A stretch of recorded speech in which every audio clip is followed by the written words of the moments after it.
We focus on history, culture, religion, art, social, and philosophy of Nusantara. Here, in the presence of Nusantara, we were made to be forgotten about the goodness of ourselves. Because negativity seems to be more interesting for us. Now, I'm Sutoyo Raharto and friends assist you to remind you, to awaken you that we still can find the gems of Nusantara. They are the great sights of Nusantara.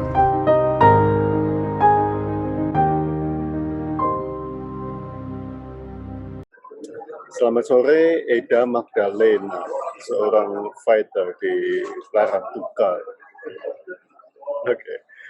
Eda di Instagram, Anda juga menulis Litani Sabita. Apa arti Litani Sabita itu? Silakan. Oke, terima kasih kakak. Salam kenal, salam dari ujung timur Pulau Flores, Larantuka. Jadi Litani Sabita itu sebenarnya adalah nama yang saya berikan untuk diri saya sendiri setelah saya memilih sebuah jalan yang dinilai berbeda atau melawan arus bagi seorang perempuan di daerah Flores. Jadi Litani itu doa, Sabita itu adalah bintang di langit yang tak akan pernah redup nyalanya.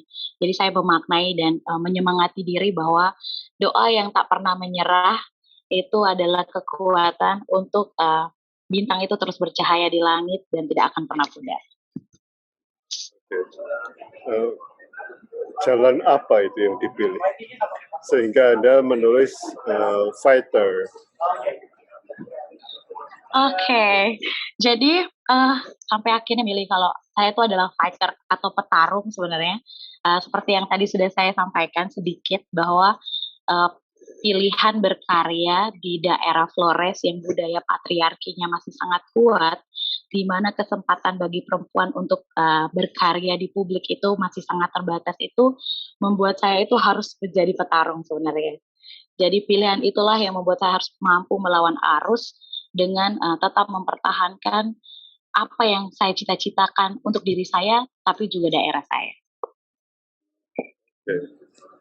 Berkarya dalam bentuk apa itu?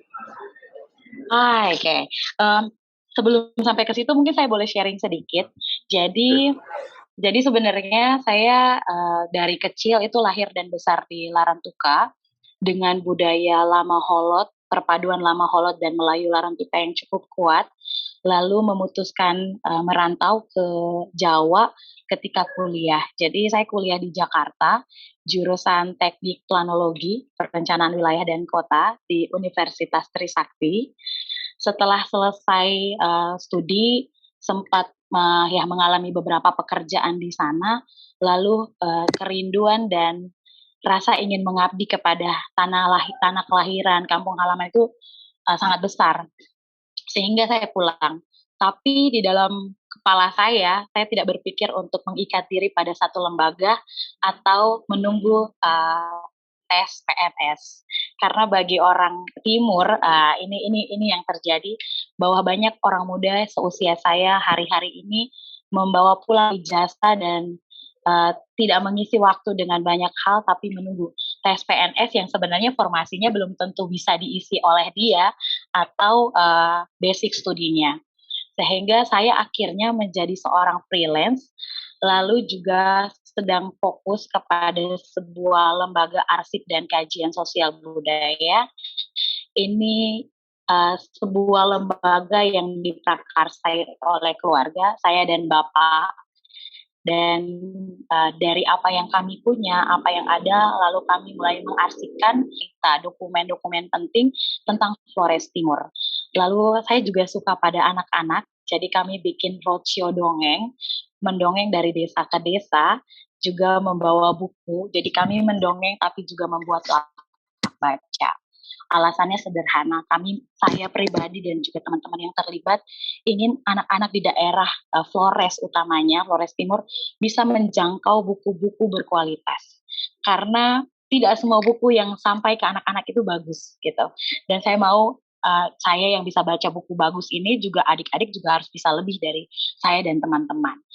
Lalu selain itu saya juga bersama teman-teman muda membuat banyak kegiatan kreativitas, kelas kriya, semi lokal pangan lokal. Kami belajar bertukar pengetahuan dengan para ibu-ibu tentang apa sih makanan yang dulu dimakan orang tua kami dan hari ini tuh terputus gitu. Jadi kami belajar tentang olahan pangan lokal, juga mendalami lagi budaya kami, identitas kami, budaya Lama Holot dan Melayu Larantuka. Selain menunggu menjadi PNS, biasanya mereka kalau sudah balik dari Jawa, entah Surabaya atau Jakarta, Yogyakarta, mereka ngapain di sana? Oke, sebagian besar itu yang saya lihat adalah ya saya tidak mau bilang itu pengangguran ya, maksudnya pengangguran tuh menurut saya itu kata yang paling hina sebenarnya. Jadi aktivitasnya terbatas. Jadi mereka di rumah mungkin membantu orang tua tentu saja. Lalu sebagian kecil dari mereka lalu mulai membuat usaha-usaha kecil, tapi juga sebagian lagi itu memilih menjadi tenaga kontrak daerah. Walaupun UMR kami rendah, lalu dengan ya realistis, kebutuhan tinggi tapi UMR rendah, lalu karena semacam di sini masih kayak nanya kamu kerja di mana, di kantor apa gitu. Sedangkan orang muda yang tidak berseragam atau tidak bangun pagi-pagi dan pergi ke kantor, bagi mereka adalah bukan orang muda yang produktif. Sehingga teman-teman ini lalu memilih jalan aman atau zona nyaman mereka untuk bisa masuk ke lembaga pemerintahan walaupun dengan upah yang rendah tapi harus berseragam gitu. Tapi bukan berarti semua seperti itu. Ada beberapa teman yang seperti saya memilih untuk tidak berseragam tapi tetap produktif dengan waktu yang kami atur sendiri. Saya kenal Arnold dia Ofong di Lembata. Nah, di sana mereka mengatakan, Arnold dia mengatakan bahwa minuman keras, lalu kehamilan yang muda itu menjadi ancaman untuk anak muda di sana. Apakah itu terjadi juga di Larantuka? Ya, kalau bicara Larantuka mungkin skupnya terlalu kecil. Kita bicara ke Flores Timur misalnya, itu memang dari dulu sampai sekarang tuh belum sembuh lah kalau kata saya. Itu masih penyakit yang sebenarnya itu menjadi PR kita bersama gitu. Minuman keras, lalu pergaulan bebas, pernikahan dini, itu masih banyak terjadi. Dan memang saya pribadi lalu tergerak untuk membuat aktivitas-aktivitas bersama orang muda itu juga sebagai salah satu pilihan. Supaya teman-teman yang ya tidak banyak, tapi kami berharap pelan-pelan sedikit-sedikit mau bergabung dan mulai terbuka wawasannya bahwa sebenarnya itu banyak kesempatan yang bisa kita buat, banyak hal yang bisa kita lakukan. Berarti Lembata juga termasuk Flores Timur. Lembata itu kabupaten yang berbeda, tapi kami satu budaya. Jadi dulunya Lembata sama Flores Timur itu satu kabupaten, Kabupaten Flores Timur. Lalu terjadi pemekaran, maka Lembata menjadi kabupaten sendiri, tapi dengan budaya yang sama yaitu Lama Holot. Oke, Lama Holot. Oke.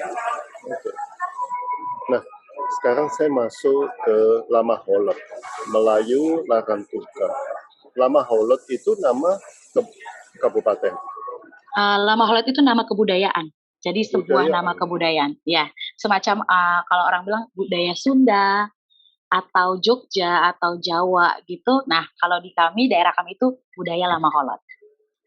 Budaya Lama Holot ini mencakup Flores Timur atau seluruh Flores. Mencakup Flores Timur, Lembata, dan sebagian dari Kabupaten Alor. Nah, kalau dia ngomong suku, juga bisa diomong suku Lama Holot. Kalau suku bukan suku Lama Holot. Jadi misalnya nama saya, nama lengkapnya adalah Magdalena Oa Eda Tukan. Jadi suku aku Tukan. Tapi suku Tukan ini ada di bawah budaya Lama Holot.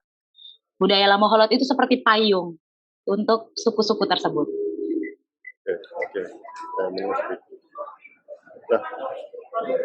Pak Iwan masuk ini. Selamat sore, Oa. Halo Kak Iwan, kita bertemu lagi. Oke, lanjut Mas Toyo. Lanjut, Pak. Oke. Jadi Lama Holot itu nama kebudayaan.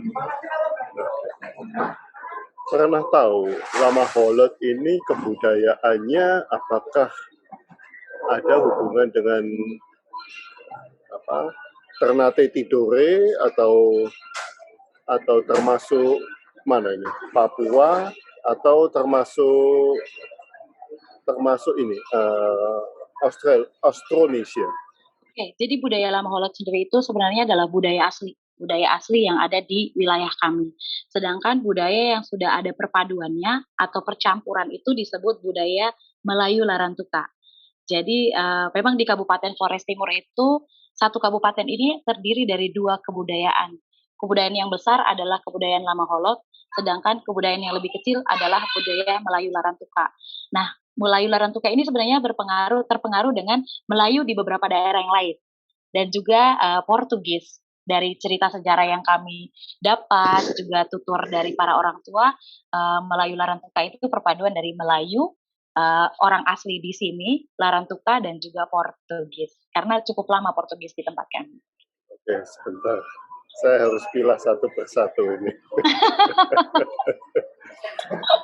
Kata Melayu ini, apakah sama dengan Melayu, Malaysia, Singapura, Malaka, Lampung, ya mungkin Sumatera begitu? Oke, dari tata bahasa, dari gaya bahasa, kami menggunakan bahasa Melayu. Melayu yang warnanya sama dengan Melayu-Melayu di Kupang, Ambon, di Sumatera, di Kalimantan, juga di Malaka. Dari cerita juga yang saya dapat, pengaruh Melayu itu mulai datang ketika abad 15, ketika ada pertempuran di Malaka, lalu orang Portugis juga orang Melayu juga mulai datang ke Larantuka. Salah satu titiknya adalah Larantuka. Yang paling kental Melayu itu terlihat dari bahasanya, bahasa dialeknya, lalu juga pantun. Di sini kami masih sangat terbiasa dengan pantun Melayu, juga musik keroncong. Kalau musik keroncong kan dari Portugis. Ya, jadi dari cerita itu Portugis dari Malaka mereka ke Larantuka. Jadi kalau yang saya lihat dan sempat juga bergabung di musik itu warnanya bukan asli lagi keroncong Portugis, tapi semacam perpaduan dengan Ya. ketukan-ketukan gendang semacam itu. Ya. Anda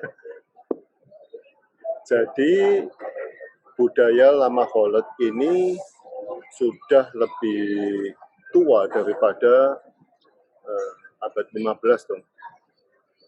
Betul. Ya, kalau bicara Lama Holot, catatan sejarah bisa ditarik berapa lama lagi ke belakang? Oke, saya boleh sharing dari pengalaman saya mendengarkan tutur cerita para orang tua. Jadi Lama Holot itu dimulai dari zaman memang kami ceritanya itu dari suku kami misalnya itu adalah suku asli dari daerah kami. Jadi memang itu tahun mundur lah sebelum hitungannya dari abad 15 ketika datangnya Portugis. Sebelumnya adalah sistem di sini dulu sebelum datangnya Portugis sistemnya adalah kesukuan. Jadi kampung dengan kepala sukunya, dengan tuan tanahnya seperti itu. Lalu ketika sebelum datang Portugis ada pengaruh Majapahit yang membentuk sistem kerajaan. Dan sebelum itu setelah masuknya Portugis baru mulailah para raja ini diperkenalkan dengan agama Katolik dan disebutnya kota Larantuka tempat saya tinggal itu adalah kerajaan Katolik Larantuka. Seperti itu. Sebentar. Anda ngomong tentang Majapahit ini saya agak curiga karena beberapa tempat tidak mengakui. Anda mengatakan ada Majapahit. Itu siapa yang ngomong? Jadi dari waktu diskusi kebudayaan di para budayawan di daerah kami, lalu dengan beberapa penelitian, walaupun memang belum benar-benar terbukti gitu, tapi dari sistem penamaan dari kalau cerita para orang tua dan saya simak dari diskusi kebudayaan itu sistem nama raja. Jadi di sini tuh raja sebelum sebelum masuknya agama Katolik, pengaruh Portugis itu, kalau sekarang mereka namanya kayak nama Katolik gitu, misalnya apa nama baptis seperti itu, misalnya Don apa gitu. Tapi sebelumnya itu Sari. Sari itu dalam perkiraan para budayawan ini itu dari kata Sri. Sri, nama-nama yang dipengaruhi dari kerajaan-kerajaan di Jawa. Lalu juga ada cerita dan memang ada di daerah kami, tapi sedang diteliti sebenarnya oleh para peneliti dari Kemendikbud, Dirjen Kebudayaan, bahwa ada yang mengatakan di daerah kami di ujung pulau itu sebuah batu yang katanya adalah bekas kaki Gajah Mada, tapi memang sedang diteliti. Cuman itu apa ya, penuturan bahwa itu orang percaya bahwa itu kaki Gajah Mada yang sedang diteliti. Nah, sebelum Majapahit nggak ada cerita. Sebelum Majapahit itu kesukuan. Jadi semacam misalnya suku kami, ya suku kami misalnya suku Tukan itu memang turunan asli dari orang asli di daerah kami. Sebelum Portugis masuk, sebelum Katolik masuk, apa agamanya di sana? Mereka percaya pada leluhur, jadi ada semacam batu, lalu punya rumah adat. Lalu di abad ke-15 itu ketika para misionaris datang, lalu mereka mulai diperkenalkan dengan agama Katolik. Rumah adatnya masih ada? Masih sampai sekarang. Bentuknya seperti apa? Seperti pura Bali atau Jawa atau candi atau bagaimana? Bentuknya itu kami dominannya adalah bambu, lalu atapnya ilalang, rumput semacam itu. Terus bukan hampir mirip, tapi karakternya hampir mirip sama yang di Papua, cuman kita lebih terbuka, tidak kayak tertutup itu, tidak. Dia seperti rumah pondok semacam itu, semacam pondok, terus atapnya dibuat dari alang-alang ilalang seperti itu. Seperti Lombok. Apa ya, seperti Sumba, punya Sumba atau punya di Pulau Timur, karakternya hampir sama, cuman lebih ada perbedaannya tuh di atapnya, gitu, bentuk atapnya. Nanti kalau sudah menemukan yang baru lagi, saya kabarin ya. Baik. Ya, karena Majapahit menguasai sampai seluruh Indonesia ini tanda tanya besar. Soalnya nggak bisa masuk ke Banyuwangi. Ya, Banyuwangi is different kingdom lagi, dan Bali different kingdom lagi. Ya. Nah, makanya ini perlu diulik ini, budaya lama Holot ini.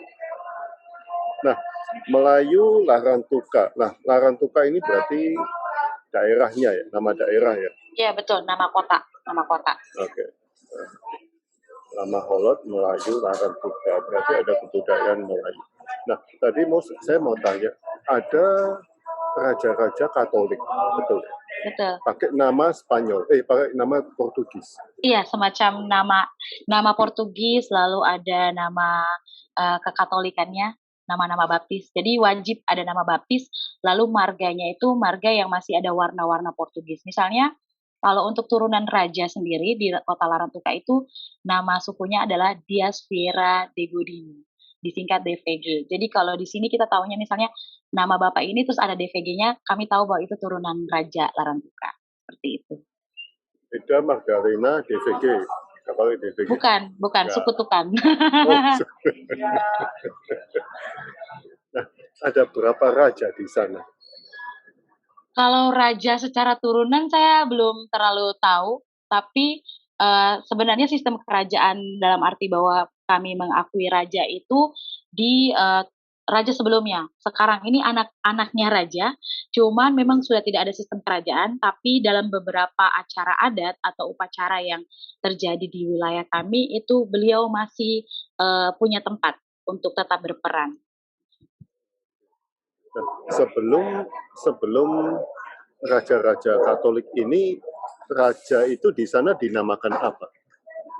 Tetap disebut raja. Jadi sebelumnya kan sistemnya dari kepala suku, dari suku-suku itu, lalu mereka membentuk sebuah sistem kerajaan, yang belum mengenal agama Katolik itu sudah disebut sebagai raja, lalu setelah itu ketika Portugis masuk, mereka mulai dengan dibaptis dan mempunyai nama baru, yaitu nama-nama yang warna Katolik dan Portugis. Sampai sekarang masih ada yang ngomong Portugis, bahasa Portugis. Kalau sekarang di kesehariannya sudah tidak ada. Jadi tapi di satu upacara itu namanya Semana Santa. Semana Santa ini sebenarnya dalam rangka Jumat Agung, Jumat Sucinya orang Katolik. Di situ ada satu pekan itu kami berdoa di tempat bersemayamnya arca yang ada sejak zaman Portugis datang. Lalu ada kelompok yang disebut Mama Muji, mereka berdoa tapi khusus dalam bahasa Portugis. Begitu. Jadi kalau mau mendengar berbahasa Portugis masih di saat upacara itu.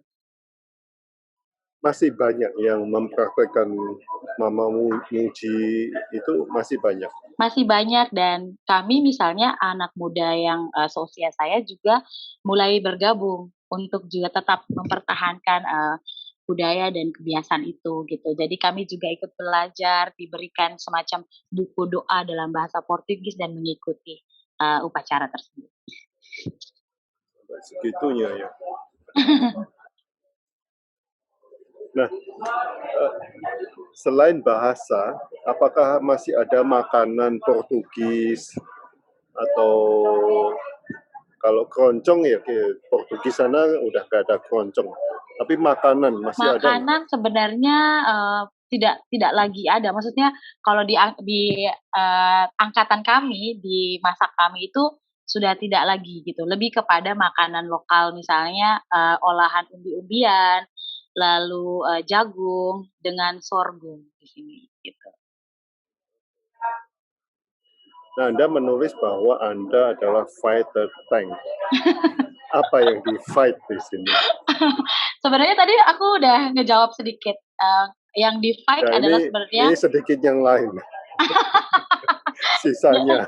Jadi sebenarnya karena dulunya merantau di Jakarta lalu pulang dengan ya saya bilang bahwa ini pilihan lawan arus gitu. Sebagai anak perempuan lama Holot yang budaya patriarkinya sangat kuat, di mana banyak kesempatan di ruang publik itu sangat terbatas, lalu saya memilih untuk bergerak tampil di publik, juga pada gerakan-gerakan sosial. Sederhananya gini sih Kak, misalnya orang ngomong kayak gini, ini ngapain kuliah jauh-jauh pulangnya cuman kayak nganterin buku ke sana kemari, dongeng ke sana kemari, terus jualan kue. Saya bikin juga olahan pangan lokal sorghum, bikin jadi cookies, cake dan brownies buat jadi usaha pribadi. Lalu orang ngomong gitu, ini kuliahnya apa, terus jauh-jauh ke Jakarta, pulang-pulangnya ngumpulin doang anak-anak gitu. Padahal itu kapan saya dikirim browniesnya itu? Atau boleh Pak Iwan? segera. Pak Iwan pesen kopi tuh. Pak Iwan pesen kopi bisa lah sekalian nanti. Kayak gitu sih, sama kayak ya itu lebih kepada mindset masyarakat bahwa sukses itu ukurannya kita harus kerja di kantoran, minimal jadi tenaga kontrak pemerintah daerah gitu. Dan saya mau mencoba bukan melawan sebenarnya, tapi lebih pada banyak loh pilihan sebenarnya, potensi di daerah kita yang harus terus kita upayakan dan kita optimalkan gitu. Eda, tadi kan Anda mengatakan bahwa Anda bekerja sama dengan ayah. Ya. Ya. Nah, ayah Anda itu apa pekerjaannya? Bapak itu guru. Kok bisa diomongkan ini moderat ya? Tidak tradisional, tapi moderat sekali. Ya. Jadi Bapak tuh guru bahasa Indonesia, guru swasta, dia bukan PNS. Lalu selain guru, sebenarnya beliau suka menulis. Jadi dan juga biasa bekerja sama dengan LSM lokal juga nasional. Jika ada program di sini, biasa menjadi fasilitator dari desa ke desa. Sehingga banyak juga sebenarnya dokumen-dokumen, cerita-cerita tentang sejarah, lalu juga dokumen kebudayaan itu beliau dapat ketika berkunjung dari desa ke desa gitu. Dokumennya dalam bentuk apa? Kenapa? dokumen atau sejarah-sejarah itu dalam bentuk apa? Kami di sini sebenarnya dari yang kami lihat di Flores Timur itu pencatatannya sangat terbatas karena memang budaya bertuturnya cukup kuat. Jadi Bapak biasanya akan pergi ke kepala desa atau kepala suku seperti itu atau tokoh masyarakat setempat, ngobrol bicara tentang sejarah desanya, kebudayaan di daerahnya, dan beliau mendokumentasikannya dengan menulis, mencatat, menulis seperti itu. Nah, dari arsip-arsip yang sudah ditemukan, itu berapa sudah bisa diperkirakan berapa abad sebelumnya Lama Holot ini sudah ada. Nah, kalau Lama Holot yang sudah ada itu perkiraannya sebelum abad ke-15 sudah ada. Jadi kalau mau dihitung maksudnya di tahun berapa atau momentum seperti apa itu saya sendiri juga belum sampai ke situ sebenarnya. Tapi bahwa Lama Holot itu sudah ada ketika sudah ada kesukuan, kelompok-kelompok yang menamakan diri mereka suku Tukan, suku Da Silva, semacam itu. Seperti itu. Sedangkan arsip sendiri di sini yang pernah disimpan oleh Bapak sendiri itu yang paling lama adalah saya lihat itu salinan perjanjian gubernur Belanda di abad ke-18 dengan salah satu raja di wilayah satu pulau di wilayah kami namanya Raja Adonara. Itu ada salinannya di tempat kami. Ya, tahun berapa itu? Abad ke-18. Dia tulisannya agak buram dan sebenarnya tuh karena saya juga basicnya teknik, terus Bapak adalah guru bahasa Indonesia, kami butuh orang yang mengkaji budaya untuk bisa melihat itu gitu. Oke. Kan kalau di Keraton Jogja, Keraton Solo itu ada cerita bahwa ada pengambilan naskah dari keraton dibawa ke Belanda, dibawa ke Inggris sejak Stamford dan gubernur-gubernur Belanda yang selanjutnya. Apakah pernah dengar hal serupa terjadi di Flores, dibawa oleh Portugis dan sebagainya? Oke, jadi yang setahu saya itu sebenarnya di media sosial misalnya banyak sekali tersebar foto-foto lawas, foto-foto lawas tahun 1912, pokoknya di zaman-zaman penjajahan itu banyak sekali tersebar dan ternyata itu didapat di Belanda. Jadi didapat oleh para pengunjung yang ke sana, sedangkan itu tidak ada di tempat kami gitu, di daerah kami tidak diarsipkan seperti itu. Lalu juga ada sih sebenarnya waktu beberapa tahun lalu di pemberitaan di media sosial juga beberapa pemberitaan online yang lain itu ada satu patung ibu menenun dari perunggu kalau tidak salah, kecil. Tapi itu katanya sebenarnya itu berasal dari daerah kami yang sekarang ada di salah satu pameran di Australia gitu. Itu ditemukan oleh orang yang berkunjung ke sana dan melihat dan pada kaget juga gitu loh. Kok ada di sana kayak gitu. Jadi itu sempat jadi banyak pembicaraan lah. Oke, tapi belum pernah dengar ya Portugis membawa dokumen keluar dari Flores gitu, belum pernah dengar. Belum. Tetapi apakah di sana masih ada bangunan, gedung-gedung Portugis masih ada?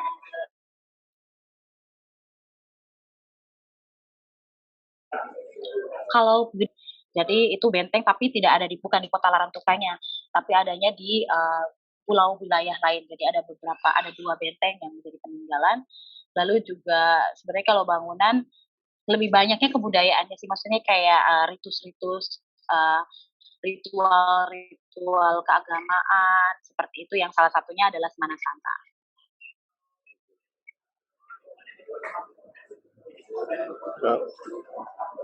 Nah, fighter tank tadi awal-awal sudah dijelaskan, sekarang dijelaskan lagi. Tetapi saya ingin tahu jadwal Anda. Itu ngapain saja sih sebetulnya? Oke, Kan ngapain tadi aja ya? di membawa buku ke sana kemari untuk anak kecil dan sebagainya. Tapi exactly-nya apa? Oke, jadi sebenarnya kalau keseharian jadwal kayak gitu, di rumah saya tuh ada perpustakaan dan taman baca. Jadi setiap sorenya saya akan melayani adik-adik, teman-teman, bahkan juga orang-orang dewasa yang mau meminjam buku atau sekedar membaca di tempat kami. Jadi kami memang membuka layanan perpustakaan dan taman baca di rumah. Jadi kesibukan setiap sore seperti itu. Lalu di pagi harinya sebenarnya membuat orderan kue, olahan pangan lokal sorghum dan kelor. Jadi biasanya pemesanan dikerjakan di pagi hari lalu diantar. Lalu saya juga belakangan ini sedang menekuni menggambar tas. Jadi tas kanvas saya gambar sesuai permintaan dari teman-teman yang mau memesan, sehingga aktivitasnya seperti itu. Nah uh, ya, selain itu juga suara saya terdengar. Oke. Jadi selain itu juga yang berkunjung roadshow dongeng lapak baca itu tidak setiap hari. Jadi kami bikin jadwal seminggu sekali untuk berkunjung di kelurahan atau desa. Lalu juga tidak menjadi rutin, tapi beberapa kali terlibat dalam semacam program-program jangka pendek di daerah kami yang bekerja sama dengan NGO lokal ataupun nasional. Utamanya karena saya tertarik dengan aktivitas anak-anak, jadi juga menjadi semacam fasilitator pendamping anak-anak dalam berbagai kegiatan. Dan tidak ada yang menggaji Anda. Saya menggaji diri saya sendiri. Saya mencari uang, maksudnya saya mau seperti apa, uang setiap bulan targetnya berapa, dan saya berupaya seperti apa gitu. Oke, berarti Anda juga seorang entrepreneur dong. Sedang menuju ke situ, sedang belajar sampai ke situ. Jalannya bukan PNS tapi entrepreneur. Betul. Kenapa dari tadi nggak ngomong entrepreneur gitu aja?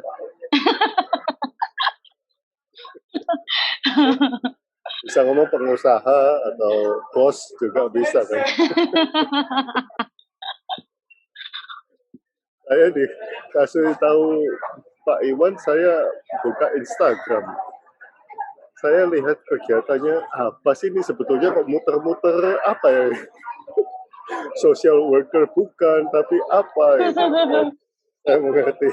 Pak Iwan ini namanya bos, Pak. Bos, calon bosnya Larantuka. Baik, hormat. Iya, ini luar biasa nih OA1 ini. Halo Kak Iwan. Oke. Unlimited confidence. Bagaimana Anda melatih diri Anda sehingga mempunyai hal ini? Unlimited confidence, keyakinan itu. Oke, jadi kepercayaan diri itu kalau dari saya itu sebenarnya itu harus dibangun sejak kecil sih, sejak usia muda gitu. Saya mengingat banyak hal baik, saya menyadari sekali bahwa saya bisa jadi seperti hari ini dengan segala aktivitasnya, dengan pilihan-pilihan yang berbeda gitu dibandingkan dengan teman perempuan yang lain di Flores. Itu karena memang banyak kesempatan diberi oleh orang tua di masa saya masih kecil. Jadi misalnya dulu tuh misalnya contohnya kenapa saya suka menggambar. Di waktu kecil bapak tuh saya coret-coret tembok pun tidak dimarahi. Oke, silakan dicoret-coret saja gitu. Terus nanti ada waktu dia akan menasihati, tapi tidak akan marah di depan atau di saat saya berproses. Lalu saya juga suka menyanyi sebenarnya, tapi bukan penyanyi profesional sekali. Suka di acara wedding atau penyanyi-penyanyi event atau juga paduan suara. Nah dulu tuh juga sebenarnya aslinya saya penyanyi kamar mandi, gak percaya diri juga gitu. Tapi saya selalu berusaha untuk mendengarkan pendapat orang lain juga. Karena memang saya pikir penilaian dari orang di luar itu juga penting. Jadi ketika saya nyanyi di kamar mandi terus didengarlah sama anggota keluarga, bagus, besok cobalah nyanyi di gereja misalnya, atau nyanyilah di persekutuan doa kayak gitu. Terus saya mulai mencoba itu, dan ketika ada kesempatan kompetisi dan saya meraih juara, misalnya tidak harus juara 1, tapi saya diberi apresiasi, disitulah saya menyadari bahwa, oh benar, saya punya kemampuan ini. Jadi memang kepercayaan diri yang unlimited itu memang harus dilatih sejak dini, dan harus berani coba sih. Dan juga kalau di saat sekarang misalnya nih satu lagi contoh, nih orang kok rambutnya keriting, dia ngapain sih kayak orang bisa ngumpet di rambut gitu, kayak kan hari-hari gini tuh orang pada smoothing, anak-anak perempuan timur tuh kebanyakan smoothing terus tidak pede dengan kulit hitamnya, pakai skincare biar kulit putih lah, kayak gitu. Maksud saya menghargai pilihan-pilihan itu, tapi bukan berarti Anda lalu nyinyir sama perempuan yang tetap mempertahankan keriting rambutnya gitu. Jadi saya percaya diri sampai unlimited itu, sampai tingkat itu bahwa saya mau bilang loh rambut keriting itu identitas saya. Jadi benar-benar saya melatih dan harus, misalnya, jangan bersembunyi, karena kalau kita bersembunyi, ya cahaya kita redup, gitu. Oke. Kembali ke yang tadi ya, raja-raja Katolik. Ini menarik sekali. Nah, dengan menggunakan nama-nama Portugis, ini kan berarti ada suatu penjajahan tradisi atau budaya nama lokal. Nah, tetapi apakah ada kawin campur juga antara orang-orang Portugis dengan putri atau raja atau permaisuri yang ada di Flores? Oke, setahu saya dari cerita yang saya dapat, karena memang kami belum punya buku atau dokumen yang benar-benar resmi gitu, tapi cerita dari turunan raja itu silsilahnya tidak ada. Jadi tidak ada perkawinan campur antara raja atau, ratu atau permaisuri di wilayah kami dengan, Portugis. Tapi perkawinan campur itu antar kerajaan. Misalnya kerajaan di wilayah yang lain di Pulau Flores, seperti Kerajaan Maumere, Kerajaan Timor, itu ada. Tapi, sejauh ini saya belum mendengar lagi cerita atau informasi bahwa ada pernikahan dengan Portugis. Tetapi juga masyarakat dulunya di masa nenek kami itu ada pernikahan dengan, para prajurit, seperti itu. Terus ada juga yang mereka tetap tinggal di sini. Mereka adalah anak prajurit lalu menikah dengan orang pribumi, turunannya tuh sudah terlihat lah dari wajah-wajah Indo kayak kayak gitu. Eda sendiri ada nenek, kakek, atau nenek moyang ada yang campur dengan Kalau Portugis? kalau saya tuh sebenarnya dominannya emang lama Holot, Melayu, Larantuka. Tapi dari cerita mama, opa, ayah dari mama itu ada turunan Portugis.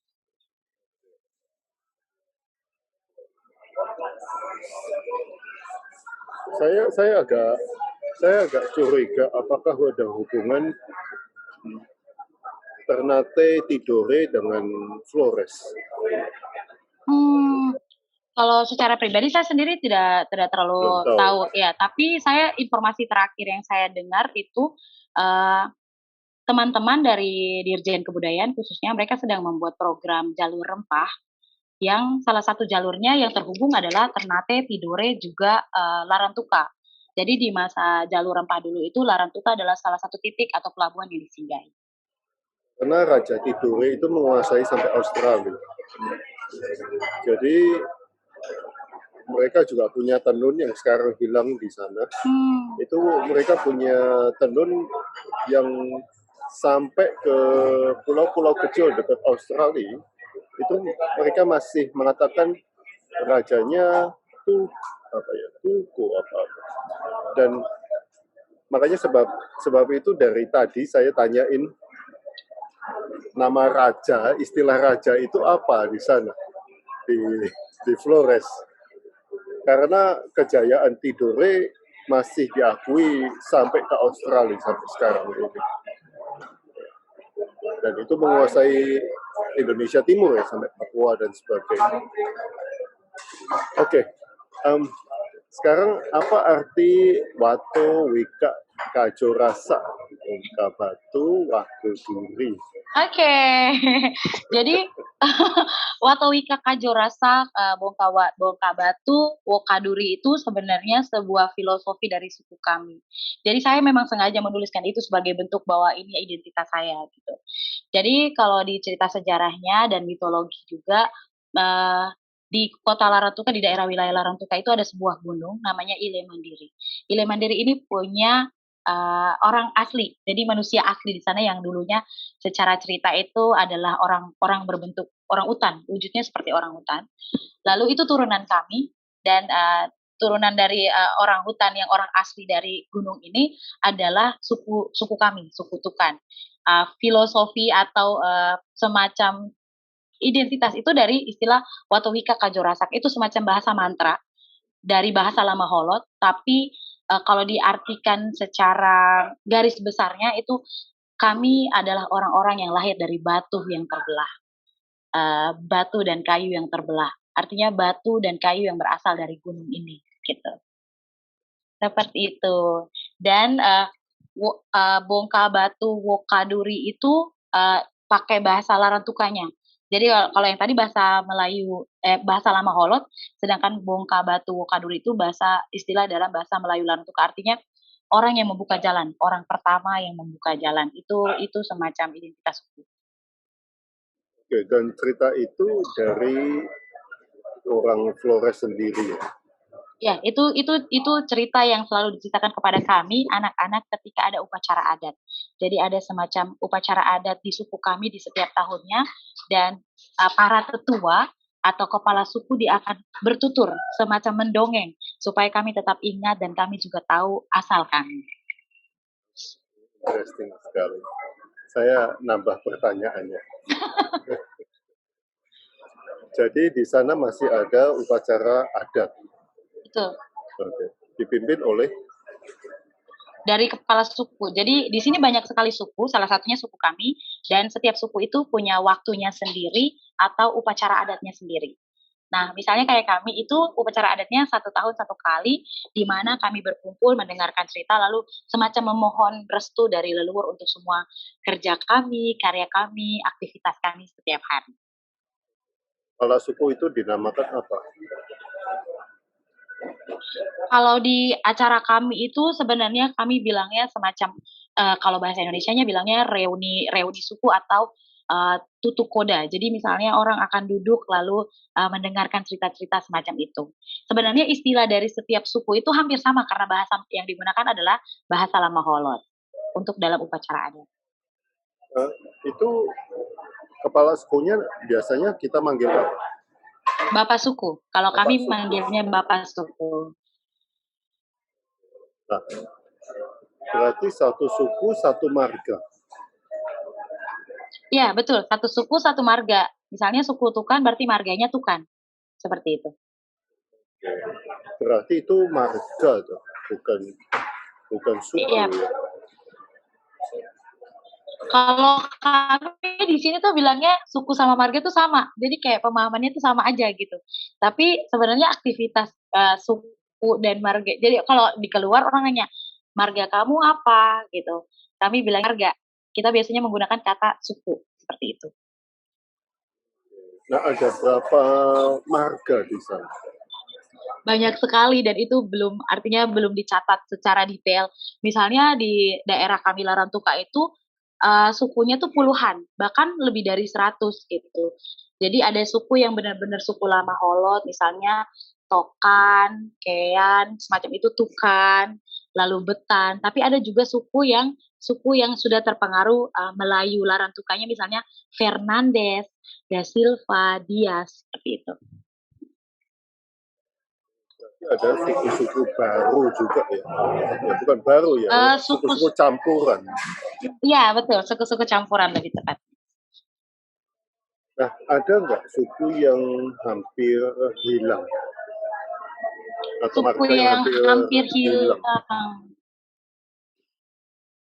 Sejauh ini sepengetahuan saya tidak ada suku yang hampir hilang. Artinya secara ritu, secara ritual, juga secara turunan dan semacam upacara perkawinan yang diatur dalam itu bisa membuat supaya suku itu tetap ada gitu. Jadi kalau bilang punah itu atau sudah mulai hilang tuh sepengetahuan saya sih tidak gitu. Tapi belum pernah belum pernah di data ya. Satu suku ada berapa orang? Iya betul, gitu. belum pernah. Belum pernah. Kan? Iya belum. Kan belum tahu. Kita kan belum tahu ada yang mau punah apa enggak, kita belum tahu berarti. Yep. Oke. Nah ini Pak Iwan mengatakan apa ini? Karena anak muda yang karena anak muda yang akan menerima tongkat estafet Semana Santa di Flores Timur. Jangan sampai hilang tradisi Semana Santa di Flores Timur. Oke, tadi, nah itu biasanya pesta adat itu bulan berapa? Kalau untuk suku kami, saya hanya tahu suku saya. Jadi untuk suku kami itu bulan April atau Mei. Perayaannya di antara bulan April atau Mei. Biasanya mereka akan antara bulan April atau Mei karena memastikan misalnya keluarga-keluarga yang sudah merantau lalu akan menjadwalkan datang di bulan apa sehingga disepakati bersama untuk melakukan upacara adat seperti itu. Karena memang banyak juga yang merantau sebenarnya. Nah, April atau Mei ini pakai penanggalan apa? Apakah orang Lama Holot mempunyai penanggalan sendiri? Kalau sepengetahuan saya dari cerita-cerita itu penanggalannya lebih kepada sistem pertanian, tapi saya juga tidak terlalu mendalami itu. Sedangkan kembali lagi yang soal upacara adat misalnya di suku kami itu sebenarnya tidak ada penanggalan khusus yang dari dulu atau apa, lebih kepada kesepakatan di dalam suku berunding bersama untuk menyepakati bulan itu juga dengan mempertimbangkan itu momentumnya setelah Paskah. Jadi biasanya kan Paskah keluarga-keluarga berkumpul di tempat kami sehingga langsung dari situ bisa dibuat kumpul keluarga atau upacara adat. Ya. Berarti, nah, berarti sampai sekarang penanggalan itu masih ada atau sudah hilang? Atau Tidak, masih dipakai oleh petani-petani? Oke, jadi itu memang sudah banyak di banyak wilayah itu sudah tidak lagi berlaku, tapi masih ada di beberapa titik yang mereka punya upacara atau misalnya panen atau upacara untuk pembersihan ladang semacam itu ada di beberapa desa tertentu yang masih berlaku dan masih menggunakan penanggalan itu. Tapi itu bukan ada di wilayah Kota Larantuka, di luar wilayah Kota Larantuka yang masih dalam cakupan Kabupaten Flores Timur. Oke, Eda pernah dengar nggak penanggalan mereka atau penanggalan kalian itu sudah berapa tahun? Saya belum tahu karena memang saya juga saat ini belum juga concern ke situ. Lalu selama ini memang kami cuma tahu misalnya di salah satu desa itu namanya Desa Lewotala, mereka bikin upacara itu. Tapi yang terlibat itu juga tidak semua bisa terlibat. Artinya hanya suku-suku tertentu. Seperti itu. Sehingga kami juga hanya mendengar dari informasi atau cerita-cerita orang yang pernah terlibat di situ. Tapi saya belum pernah mendalami sampai kepada berapa lama penanggalan. Kalau tahu kabarin saya. Siap, ini PR aku berarti. Saya pengen tahu aja. Kan dari penanggalan itu kita udah tahu peradabannya Lama Holot berapa lama. Yep. Kan nggak mungkin, cuma 500 tahun kan nggak mungkin. Betul. Ya. Interesting. Ya, ini tadi saya senang sekali manakala Eda cerita bahwa seangkatan Eda sudah banyak yang mulai mengikuti Mama Muji gitu ya. Karena kan 2016 saya full mengikuti Mama Muji 40 hari itu di aku keliling di kapela itu dan di mana di Tori itu aku keliling. Dan yang anehnya ini anak muda kemana ya? Nah, suatu saat ada seminar Semana Santa, saya sempat ngomong di gereja mana itu, yang di Waibalun itu, saya ngomong anak muda bagaimana besok yang meneruskan tongkat estafet tradisi Semana Santa di sini siapa kalau tidak kalian semua. Jadi ini tadi saya senang sekali kalau teman-teman yang muda sudah mulai asik itu Mas Toyo, mereka memakai kain tenun semua sore-sore bareng-bareng ke Tori. Tori itu gereja, kapel, Tori, tempat ibadah yang kecil. Kalau di Islam mungkin musola gitu ya, masjid. Langgar. Iya, Jadi Itu menarik sekali Mas Toyo dengan doa-doa bahasa Portugis. Walaupun sudah mengalami apa ya kadar-kadar Portugisnya kadang-kadang benar ada yang kabur juga ya anu Oa. Dulu katanya pernah diteliti sama orang ahli bahasa Portugis datang ke sana. Ini Betul, bahasanya betul, kok sudah betul. kabur gitu. Jadi perlu ditata Pengucapannya lagi. kayaknya. Karena kan bahasa lesan kan, bahasa lesan turun Betul. temurun ya. Jadi menarik Mas Toyo. Jadi ini 2 tahun saya belum ke sana, jadi saya juga kangen. Nanti Mas Toyo harus ke sana lihat segala sesuatu yang luar biasa. Makasih. Terima kasih Mas Iwan. Kalau ini kegiatan apa ini? Oke, itu teater Oh, ceritanya. teater. Oke. Betul. Jadi saya juga bukan pemain teater sekali, tapi suka terlibat di beberapa kali pentasan. Ini kayaknya Pak Toyo perlu ngobrol sama yang gendut yang duduk itu Pak Toyo. Mas Toyo. Oh, yang mana ini? Ah, saya ini ya. Oh itu ya. Saya ini boleh ya. Iya, saya ini boleh Saya betul. ini ya. Mungkin dia juga bisa. Kalau ini nggak di IG-nya nggak ada ya. Sil ya. Sil juga Oh, bisa. kasih Pak Sil, iya nggak punya IG, nggak punya IG. Ya, itu ini bagus sekali itu buat Oke. Anak-anak bumi di rumah langit. Ini rumahnya Eda ini berarti ya. Oh, yang ini bukan, ini Rumah Langit komunitas di Jakarta. Jadi tahun lalu saya ikut program Wira Bangsa yang dibikin sama Kemenko PMK. Saya lolos dari Nusa Tenggara Timur sebagai wirausaha muda yang bergerak di bidang sosial. Jadi sebulan itu kami belajar juga membangun empati untuk supaya melihat bahwa usaha itu bukan cuma sekedar profit tapi benefit. Nah, ketemulah saya sama teman-teman seluruh Indonesia. Lalu waktu selesai program kami extend di Jakarta untuk berkunjung di salah satu komunitas teman kami yang juga terlibat, yaitu namanya anak-anak pemulung di daerah tempat tinggal. Nah, ini kan salah satu kegiatan berarti ya. Oke. Itu berarti apa? Ya, saya mengerti. Entrepreneur yang bekerja untuk social work berarti Eda di Flores.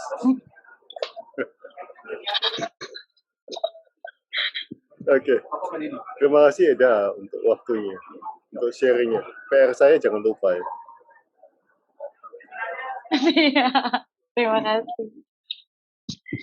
Oke. Terima kasih. Sampai ketemu di Larantuka. Terima kasih. Saya tunggu kunjungannya bersama Kak Iwan. Sukses.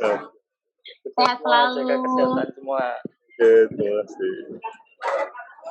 Malam baik semua. Kalau dari Larantuka bilangnya malam baik. Sampai.